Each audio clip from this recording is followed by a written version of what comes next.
Gaminame obuolių pyragą. Sviestą sutarkuokite ir sumaišykite su miltais. Trinkite tarp delnų, kol pasidarys tešlos trupiniai. Tada įmuškite kiaušinį, suberkite cukraus pudrą, supilkite brendį ir gerai išminkykite tešlą. Tešlą suvyniokite į maistinę plėvelę ir palikite porai valandų šaldytuve.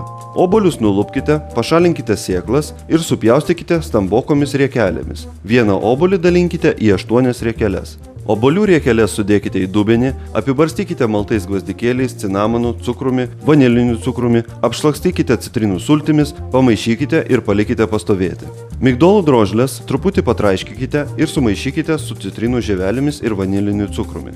Traukite tešlą iš šaldytuvo ir ant miltais pabarstyto stalo iškočiokite blyną, šiek tiek didesnį nei jūsų kepimo forma. Klokite tešlą į sviestų pateptą kepimo skardą, kad krašteliai truputį užsilenktų. Tešlą subadykite šakute. Ant tešlos paskirstykite riešutų įdarą, gražiai išdėliokite obuolius ir kiškite į orkaitę, iš anksto įkaitintą iki 180 laipsnių. Pyragą kepkite apie 35 minutės, kol obuoliai šiek tiek apskrus. Kai pyragas iškeps, pašildykite abrikosų džemą ir šepetuku plonu sluoksniu užtepkite ant obuolių. Atvėsinkite ir ragaukite. Skanaus.